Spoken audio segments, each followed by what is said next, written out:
You expect nothing and are disappointed anyway. This is the paradox that destroys Valentine's Day, not the gap between high hopes and reality, but the impossibility of having no expectations in a culture saturated with them. By the end of this video, you will understand why your "I don't care about Valentine's Day" is itself the most dangerous expectation of all. Why the pressure you deny controls you more completely than the pressure you acknowledge, and how to transform expectation from trap into tool for genuine connection. The lie you tell yourself begins with casualness. We don't really celebrate. It's just a commercial holiday. I don't need a special day to show love.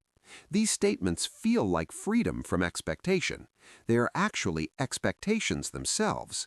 Expectations that your partner will validate your casualness, that they share your disdain, that your mutual rejection of the holiday will itself become the ritual that binds you.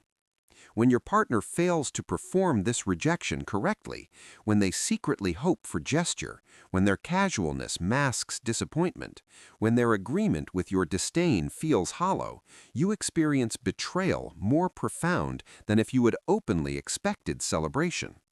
This is the trap. Denied expectation doesn't disappear. It goes underground, becomes unnameable, transforms into resentment that cannot be addressed because you have denied its existence. The architecture of Valentine's Day expectation operates through layers of denial. Commercial expectation is visible and therefore resistible. Social expectation is visible and therefore performable. But personal expectation, the specific form of recognition you need to feel chosen, the particular gesture that would convince you of love's presence, the precise quality of attention that would make you feel seen, this expectation remains hidden even from yourself, buried beneath denial so complete that its violation produces emotion you cannot explain or express. You feel angry without knowing why. You feel sad without acceptable narrative. You feel distant from partner who has failed to meet expectation you never articulated and actively denied. Consider what happens when expectation is met. The flowers arrive, the reservation is made, the gift is appropriate, and you feel nothing. Or worse, you feel anxiety that this meeting of expectation reveals obligation rather than desire, performance rather than passion, compliance rather than choice. This is the second trap. Met expectation produces not satisfaction, but suspicion. You cannot believe in love that follows script because script following reveals script, makes visible the machinery that genuine feeling should obscure. You wanted to feel chosen, but choice that follows cultural template feels like no choice at all. You wanted spontaneity, but spontaneity that occurs on a scheduled date feels like scheduled spontaneity, contradiction that produces not joy, but alienation. The couples who navigate this successfully have discovered what few acknowledge. Expectation cannot be eliminated, only made explicit and mutual.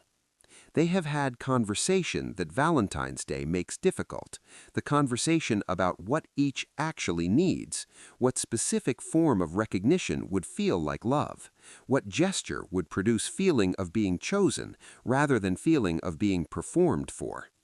This conversation requires vulnerability that casualness protects against. It requires naming needs that denial keeps safe from rejection.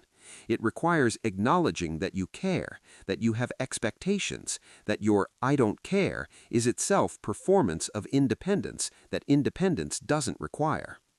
What you can do before tonight, identify your hidden expectation. Not the commercial expectation you can deny, not the social expectation you can perform, the personal expectation, the specific way you need to feel recognized that you have never articulated, because articulation makes it vulnerable to failure. Name this to yourself. Then consider naming it to your partner, not as demand, but as offering, as gift of information that allows them to succeed with you rather than fail against your denied standard. The risk is enormous. Naming expectation makes it possible to fail, But not naming expectation makes failure certain, failure that cannot be addressed because it cannot be acknowledged, failure that accumulates into resentment that feels like character judgment rather than missed communication, failure that destroys not because expectation was high, but because expectation was hidden. Tonight, you will face what feels like no-win situation. Expect and risk disappointment. Deny expectation and experience it anyway. Meet expectation and suspect its sincerity. Fail expectation and face conflict you cannot explain. This feeling of trap is accurate. Valentine's Day expectation architecture is designed to produce this impossibility, to make love's expression feel like obligation, to make obligation's performance feel like love's absence, to create conditions where any response feels wrong because the structure itself is wrong for what love actually requires. Your alternative isn't lower expectation, it's explicit expectation, mutual, negotiated, specific. I need to feel chosen through gesture that surprises me. I need to feel known through gift that reflects specific understanding. I need to feel prioritized through time that is protected from other demands. These statements feel vulnerable because they are. They feel unromantic because they make visible what romance obscures. But they produce possibility that hidden expectation forecloses, possibility of success, of meeting, of recognition that feels real because it addresses real need rather than performing general script. What destroys tonight isn't expectation itself, it's expectation's invisibility, yours to yourself, yours to your partner, your partner's to you. The work of making expectation visible is the work that Valentine's Day prevents by offering ready-made script that substitutes for specific communication. Rejecting the script isn't enough. Replacing it with explicit mutual understanding is what transforms expectation from trap into tool for genuine connection. The couples who separate after Valentine's Day rarely separate because expectations were too high. They separate because expectations were too hidden, too denied, too protected by casualness that casualness couldn't sustain. The disappointment that accumulates isn't disappointment with partner, it's disappointment with self, for not naming need, for not risking vulnerability, for choosing protection of independence over possibility of connection. Tonight, you can choose differently, not by having no expectation, by having named expectation, mutual expectation, expectation that is tool for connection rather than trap for failure. This requires conversation that feels unromantic in advance, but produces romance, real romance, specific romance, romance that addresses your particular need rather than performing general script. What you remember tonight won't be whether expectation was met, it will be whether expectation was visible, whether you allowed yourself to want specifically and to name that wanting, whether you received your partner's specific wanting as a gift of information rather than demand, whether together you built something that script couldn't provide, mutual recognition of particular need and mutual commitment to meeting it.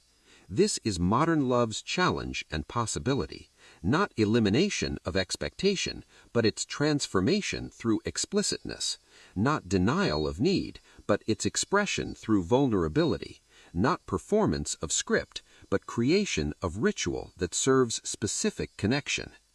Valentine's Day offers a script. You can refuse it, but refusal alone isn't freedom. Freedom is creation of an alternative, explicit, mutual, specific, that script cannot provide. Your expectation is there. Find it, name it, risk it. This is the only path through Valentine's Day that leads somewhere other than disappointment or alienation.